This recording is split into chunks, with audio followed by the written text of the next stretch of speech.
Penyakit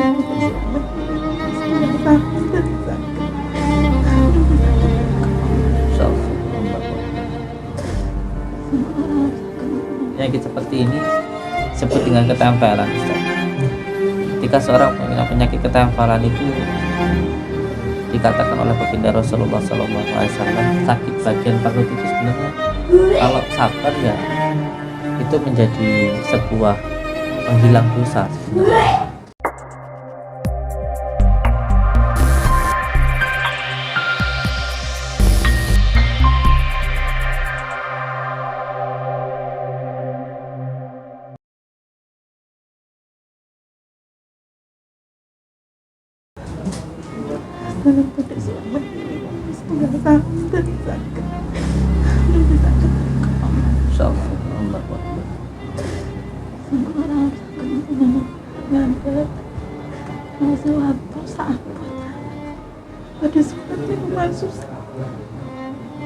Insyaallah.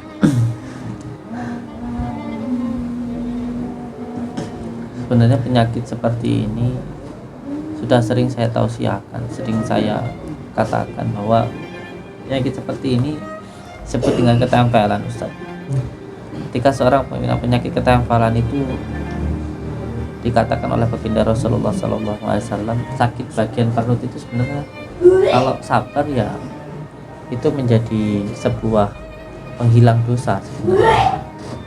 Penghilang dosa ini sudah sering baginda Rasulullah sampaikan, sakit bagian perut itu sebagai penghilang dosa. Yang penting sabar dan ikhlas menjalani.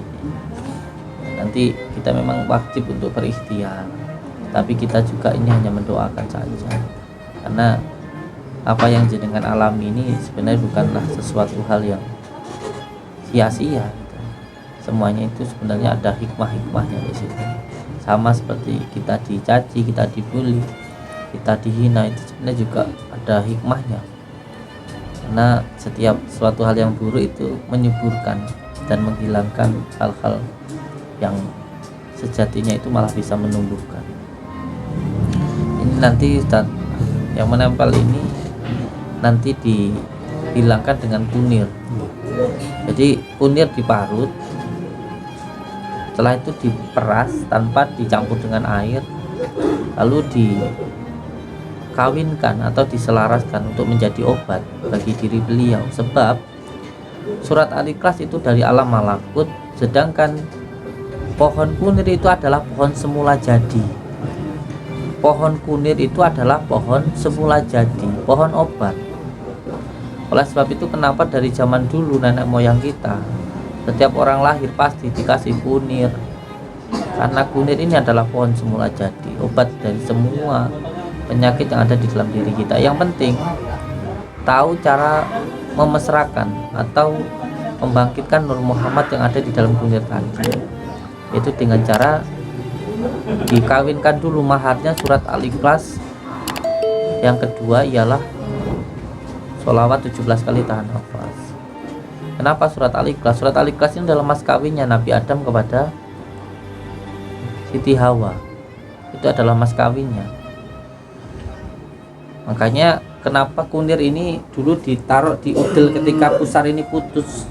Sebab secara kedokteran kunir ini sebagai antiseptik. Kunir itu sebagai antiseptik untuk berbagai macam penyakit. Tetapi kunir juga bisa menyembuhkan berbagai macam penyakit. Yang terpenting dia dibangkitkan dulu Nur Muhammadnya yang ada di dalam kunir itu, untuk bisa menyatu dengan Nur Muhammad yang ada di dalam diri kita. Karena kita ini sejatinya alam dan diri kita itu satu kesatuan, dan kita ini adalah khalifahnya, fi ardinya itu diri kita. Jadi yang pertama nanti beliau kunir diparut, diperas, diambil airnya tanpa dicampur dengan air yang lain, dibacakan 17 kali sholawat.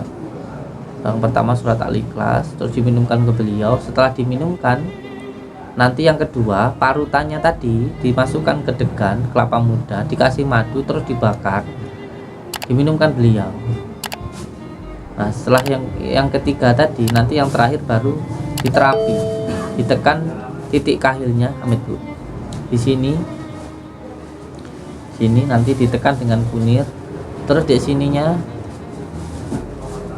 terus titik kahil di belakang, 3 titik dari titik bekam, terus nanti di sini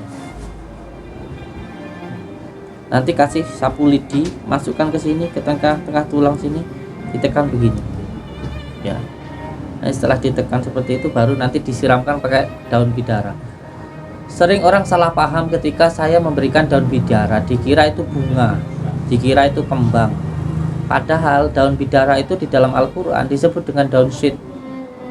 Ini pernah digunakan baginda Rasulullah ketika memandikan mayat, atau ketika untuk menetralisir gangguan-gangguan yang bersifat ghaibiyah. Nanti bisa digunakan. Tentunya ya bukan daunnya, tetapi doanya. Tetapi saranannya, sababiahnya ya daun bidara tadi itu. Nanti beliau disiramkan, setelah disiramkan kepalanya pakai daun bidara, nanti rambutnya dipotong sedikit aja. Niat memotong rambut beliau ini dengan niat untuk memutuskan semua penyakit yang ada di dalam diri beliau. Inilah caranya untuk memutuskan penyakit karena ketempelan. Jadi sebenarnya penyakit karena ketempelan itu jangan dikira ketika saya mengatakan oh ini ketempelan terkena jin, itu bukan. Jadi ketempelan sendiri ada 3 hal. Yang pertama bisa karena tempat, yang kedua bisa karena nasab, dan yang ketiga karena maksiat. Jadi suatu penyakit menempel karena kesalahan sendiri. Contoh, dengan laki-laki kalau pipis sering berdiri, tidak jongkok, ini nanti juga bisa menyebabkan penyakit ketempelan, batu ginjal kalau bahasa medisnya kan begitu. Perempuan kalau cebok, kalau nggak ngerti tentang usul fikih juga bisa menyebabkan penyakit ketempelan. Contoh, kalau cebok nggak dari depan ke belakang tapi dari belakang ke depan, sehingga kotoran yang dari belakang masuk ke depan. Harusnya kalau cebok itu dari depan sini ke sini, jangan dari sini ke sini. Nanti kotoran yang dari dari dubur masuk ke dalam, ke depan. Jadi menyebabkan penyakit. Yang kedua, perempuan itu kalau cebok, mohon maaf, jangan hanya diusapkan begini, tapi jarinya harus masukkan ke dalam. Kalau ngomong fikih memang jorok, tapi memang harus tahu gitu. Kalau nanti ini toharohnya nggak bersih, banyak terkena penyakit kista, penyakit yang lainnya itu kebanyakan ya dari seperti itu gitu. Masih banyak kalau saya ceritakan nanti 1 hari nggak selesai. Tapi yang jelas beliau ini ketika beliau berbicara, yang masuk dalam pikiran saya atau feeling saya atau isyarah saya itu kunir, obatnya di kunir, di kunir. Ini mohon maaf ibu, sampean dibawa ke dokter model gimana pun nggak ada obatnya. Mohon maaf, bukannya saya sok pinter ya, bukannya sok pinter, nggak ada obatnya. Paling mentok-mentoknya perutnya dicoblos, nanti dikeluarkan cairannya. Iya, itu saja obatnya. Kalau ditanyain gimana dok, ya wes ditungguin aja gitu, karena nggak ada obatnya di dalam kedokteran. Ini sama kayak penyakit emah akut, hampir sama. Orang punya penyakit, kemarin saya diundang di Surabaya, yang undang saya itu profesor, beliau itu sudah dimasukkan kamera ke dalam perut, namanya apa itu, endoskopi, dimasukkan kamera ke dalam perut, nggak ada penyakitnya apa, tapi makan nggak bisa, tidur nggak bisa, sampai rambutnya rontok, nggak bisa tidur. Obatnya cuma apa? Kunir. Obatnya cuma kunir.